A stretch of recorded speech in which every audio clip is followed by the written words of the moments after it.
En las arenas de Oriente, donde los vientos llevan secretos y las estrellas tejen destinos, 3 figuras cabalgaron hacia el horizonte. Los llamaban Reyes Magos, pero sus verdaderos nombres se habían perdido en el tiempo. Melchor, Gaspar y Baltasar, guías de los astros, portadores de sabiduría y misterio. Su viaje hacia un niño en Belén era solo la versión que el mundo podía aceptar. Pero en las noches más oscuras, cuando los cielos parecían sangrar, los relatos cambiaban. El cometa que los guió no era un anuncio de esperanza, sino una advertencia. Cada ofrenda que portaban contenía un fragmento de poder antiguo, y su misión era sellar un pacto que había permanecido en las sombras durante milenios. Pero algo falló aquella noche en Belén, y los reyes no regresaron a sus tierras como hombres, sino como algo diferente. La oscuridad que trajeron consigo comenzó a manifestarse al inicio de cada año. Con el paso del tiempo, las historias se desvanecieron en el olvido, y la humanidad celebró la llegada de los Reyes Magos como una tradición inofensiva. Pero en los rincones más apartados, donde la luz apenas llega, algunos sabían la verdad. Los Reyes Oscuros estaban destinados a regresar, trayendo consigo un juicio que transformaría al mundo para siempre. Capítulo 1. La estrella quebrada. Nadia, una astrónoma de Jerusalén, observó una anormalidad en el cielo mientras preparaba un informe sobre las constelaciones de enero. Una estrella que no había visto antes brillaba con una intensidad inquietante, emitiendo destellos que parecían formar patrones en un lenguaje desconocido. Era como si llamara a alguien. Intrigada, rastreó su trayectoria hasta encontrar referencias antiguas. En los manuscritos de Qumrán, descubrió menciones a una estrella rota, un presagio de eventos catastróficos ligados al despertar de los 3. Lo que la asustó no fue la coincidencia, sino el hecho de que la estrella parecía moverse hacia la Tierra. Esa noche, mientras analizaba los datos, el telescopio se apagó repentinamente. Cuando miró hacia el cielo, la estrella había desaparecido, pero una figura alta y envuelta en sombras se perfilaba en la entrada de su observatorio. «Es tarde para entenderlo», susurró una voz ronca, antes de que la oscuridad la envolviera. Capítulo 2. El oro maldito. En una aldea de Persia, Amir, un anciano comerciante, encontró una barra de oro enterrada en las ruinas de un templo antiguo. La barra tenía inscripciones que nadie en la aldea podía interpretar. Al venderla a un coleccionista, empezaron a ocurrir cosas extrañas. El oro cambió de manos rápidamente, pero cada propietario sufrió visiones de un hombre con una corona y ojos vacíos que le susurraba secretos inconfesables. Amir intentó recuperar el oro para devolverlo al templo, pero cuando lo hizo, una voz profunda resonó: «El oro no es para los hombres. Es para abrir el camino».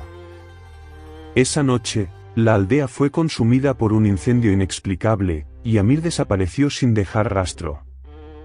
Capítulo 3. El incienso de las almas. En Alejandría, un arqueólogo llamado Farid descubrió un cofre sellado bajo los cimientos de una iglesia antigua. Dentro había una urna que despedía un aroma dulce y embriagador. La inscripción en el cofre advertía: «Solo los justos pueden portar el incienso sin perderse en su fragancia». Farid ignoró la advertencia y abrió la urna, liberando un humo que llenó la habitación. En cuestión de minutos, comenzó a ver sombras danzando alrededor de él, susurrándole palabras en lenguas olvidadas. Cada sombra llevaba un fragmento de su pasado, sus pecados y sus miedos. Cuando sus colegas llegaron al lugar, encontraron la urna cerrada y a Farid arrodillado frente a ella, con los ojos vacíos y la boca abierta en un grito silencioso. Capítulo 4. La mirra sangrante. En Etiopía, Amina, una curandera, recibió un envío misterioso, un frasco de mirra con una nota que decía: «Para sanar al herido eterno». Intrigada, Amina usó la mirra en sus preparados, pero descubrió que el líquido cambiaba de color y textura dependiendo de la persona a la que trataba. Una noche, mientras preparaba una poción, la mirra comenzó a burbujear y a emitir un aroma metálico. Amina soñó con un hombre de piel oscura y ojos llameantes que le mostró una herida en el pecho. «Tú también llevarás mi marca», dijo. Al despertar, Amina tenía una cicatriz idéntica en su pecho y el frasco de mirra estaba completamente vacío. Capítulo 5. El regreso de los tres. Las historias comenzaron a conectarse. Los habitantes de diferentes regiones hablaban de encuentros con figuras altas y encapuchadas que decían ser heraldos de un cambio inevitable. Los Reyes Magos habían regresado, pero no como salvadores, sino como jueces. En una pequeña reunión clandestina en Estambul, varios testigos compartieron sus experiencias. Cada relato tenía un elemento común, una estrella oscura que aparecía antes de los eventos y una sensación de que algo antiguo despertaba. Mientras discutían, una vela se apagó sin razón aparente. Una voz resonó en la habitación: «Ellos vienen. El tiempo del juicio ha llegado». Capítulo 6. Ecos de Egipto. En El Cairo, Karim, un joven historiador, encontraba patrones en los mitos egipcios relacionados con la llegada de los reyes. La descripción de tres figuras celestiales que descendieron del cielo en una noche oscura coincidía con los textos que nadie había hallado en Jerusalén. Karim decidió investigar las pirámides, convencido de que allí se escondía una conexión. Al entrar en un pasadizo oculto, encontró inscripciones que hablaban de los portadores del juicio. En el centro de la cámara, una estatua representaba a tres figuras con coronas talladas con un detalle espeluznante. De repente, la habitación se llenó de un aroma dulce, similar al incienso. «Ellos siempre regresan», decía un eco en su mente. Karim salió corriendo, pero la sensación de ser observado lo acompañó hasta el amanecer. Capítulo 7. La caravana maldita. En Arabia Saudita, un grupo de comerciantes modernos viajaba a través del desierto cuando encontraron un campamento abandonado. En el centro del campamento había un mapa marcado con 3 estrellas que formaban un triángulo perfecto. Uno de los comerciantes, Rashid, decidió seguir las marcas en el mapa, pero sus compañeros lo disuadieron. Esa noche, vieron luces en la distancia, como si alguien estuviera encendiendo hogueras en el horizonte.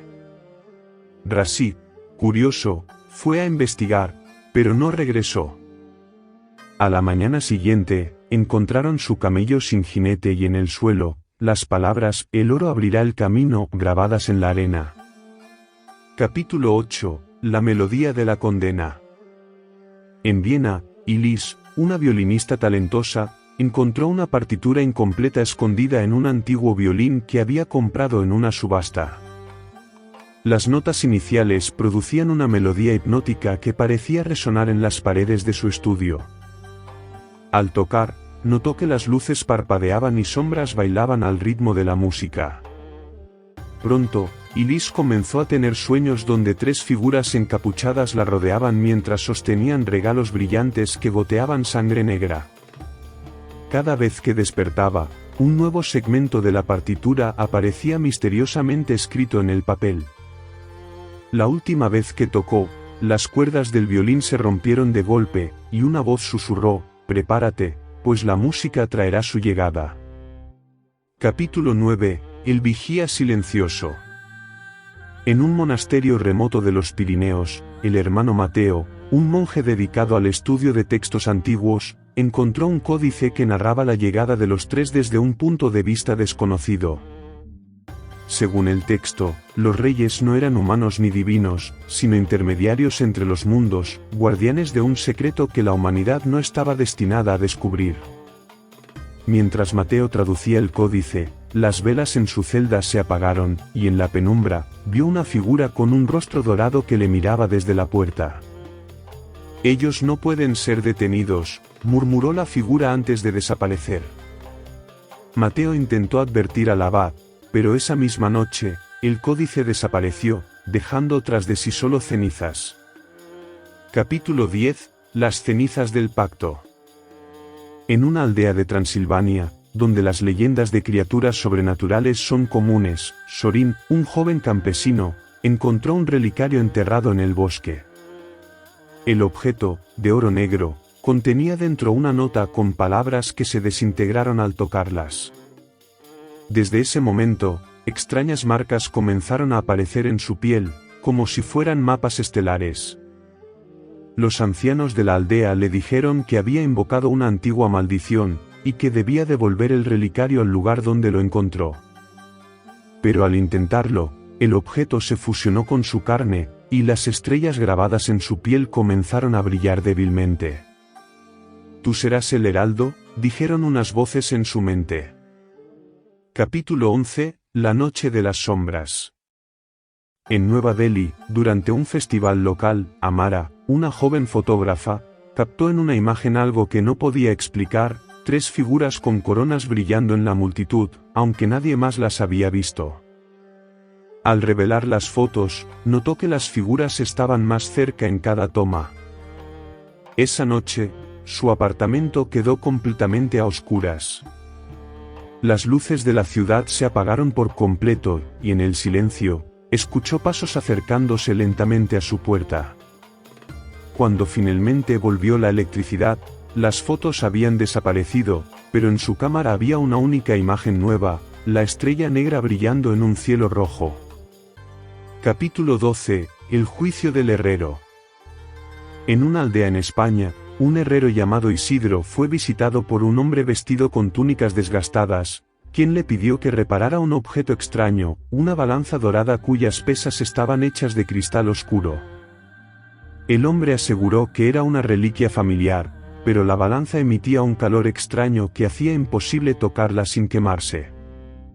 Esa noche, Isidro escuchó gritos provenientes de su taller. Al llegar, encontró la balanza equilibrada perfectamente, con un brillo rojo en las pesas. «El peso de sus almas será juzgado», se leía grabado en el yunque. Poco después, el taller ardió hasta los cimientos, y el extraño desapareció. Capítulo 13. La estrella caótica. Nadia, recuperada tras el extraño ataque en su observatorio, descubrió que la estrella que había seguido no era un fenómeno natural, sino un objeto que emitía pulsos de energía en una secuencia calculada.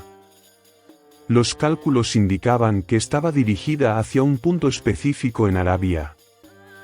Cuando contactó a otros astrónomos, descubrió que muchos habían visto la misma estrella, pero todos los registros electrónicos de sus observaciones habían sido borrados misteriosamente. Decidida a encontrar respuestas, Nadia organizó una expedición hacia el desierto, sin saber que estaba siendo observada. Capítulo 14. El Circo de los Reyes.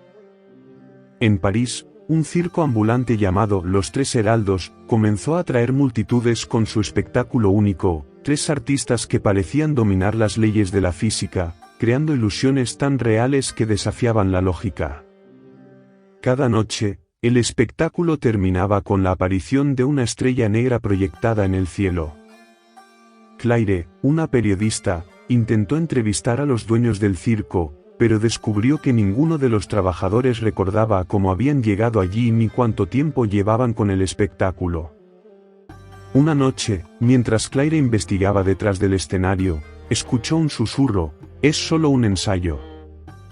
Pronto será real». Capítulo 15. La llave del abismo. En un archivo secreto del Vaticano, el padre Alessandro, experto en artefactos religiosos, fue asignado a estudiar un objeto recientemente recuperado, una llave dorada con inscripciones que cambiaban constantemente. Al estudiarla bajo una luz especial, vio imágenes de los 3 llevando sus regalos al abismo en lugar de a Belén. Cada intento de registrar las inscripciones fallaba, ya que la tinta desaparecía de las hojas. Una noche, mientras intentaba descifrar el significado de las imágenes, la llave comenzó a girar sola, y una grieta se abrió en el suelo de la habitación. Alessandro apenas se escapó antes de que algo emergiera de la oscuridad. Capítulo 16. Las voces de la Tierra. En Sudamérica, cerca de las líneas de Nazca, un grupo de arqueólogos descubrió un mensaje oculto bajo una de las figuras, 3 coronas rodeadas por una espiral descendente. La inscripción decía: los reyes del juicio traerán el orden al caos. Miguel, uno de los arqueólogos, comenzó a escuchar voces cada vez que se acercaba al lugar.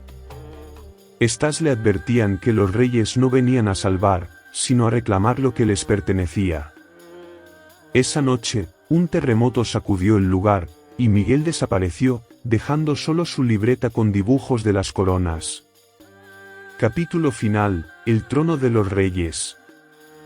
La estrella negra se detuvo finalmente en el punto exacto que conectaba las historias de Nadia, Farid, Amina, y todos aquellos que habían sido tocados por los artefactos malditos. En el corazón del desierto de Rab al-Khali, conocido como el Cuarto Vacío, un altar enterrado bajo siglos de arena comenzó a emerger. Nadia y Karim, unidos por las pistas que cada uno había descubierto, lideraron a un grupo de sobrevivientes hacia el altar.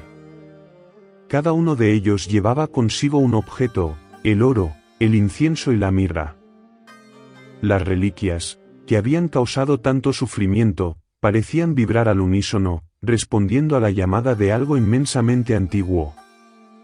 Cuando colocaron las reliquias en el altar, la tierra tembló. Del cielo descendieron 3 figuras coronadas, envueltas en sombras y fuego. No eran hombres ni dioses, sino entidades cuyo propósito trascendía el entendimiento humano. Su llegada desató una ola de terror y éxtasis entre los presentes. Por siglos hemos observado, habló Melchor, su voz resonando como un trueno. Por siglos hemos esperado, añadió Gaspar, con un tono que parecía surgir desde el núcleo de la tierra. Y ahora juzgamos, concluyó Baltasar, su voz como un vendaval gélido. El juicio comenzó. Las reliquias actuaron como balanzas, pesando los pecados y virtudes de cada alma presente. Uno a uno, los supervivientes enfrentaron sus destinos, algunos se desvanecieron en polvo, mientras otros fueron marcados con runas brillantes, destinados a servir a los reyes oscuros en el nuevo orden. Nadia, sin embargo, desafió a los reyes. No tienen derecho sobre nosotros, gritó, sosteniendo la reliquia de oro que comenzaba a arder en sus manos. Su desafío provocó un destello de interés en los ojos de Baltasar, quien se inclinó hacia ella. Tú, como los demás, no puedes escapar del juicio. Pero quizás, murmuró antes de extender su mano hacia ella. Antes de que pudieran terminar lo que habían comenzado, una figura apareció entre las sombras, el anciano Amir, quien aún llevaba consigo la cicatriz de su maldición. Con un esfuerzo titánico, levantó la balanza dorada del altar y la rompió, desencadenando un torbellino de luz y oscuridad que hizo que los reyes retrocedieran momentáneamente. «Huyan ahora», y gritó Amir antes de ser consumido por la energía desatada. Epílogo: bajo una nueva estrella. El mundo nunca fue el mismo después de aquella noche. Aunque los reyes oscuros se habían retirado, su influencia permanecía latente. Los cielos mostraban una nueva estrella, brillante y negra, visible incluso durante el día. Los sobrevivientes, marcados por sus encuentros, formaron un grupo secreto para estudiar las reliquias restantes y prepararse para un eventual regreso. Nadia, ahora con una cicatriz en forma de estrella en su mano, dedicó su vida a advertir al mundo sobre el peligro que acechaba en las sombras. Karim, por su parte, trabajó para descifrar los textos que hablaban del juicio final, convencido de que el enfrentamiento con los reyes era solo el comienzo de algo mucho más grande. En algún lugar del desierto, el altar volvió a enterrarse bajo las arenas, pero las 3 figuras coronadas seguían observando desde la distancia. Volveremos, prometieron en un susurro que recorrió los vientos, dejando al mundo con una advertencia imborrable: los reyes oscuros siempre regresan.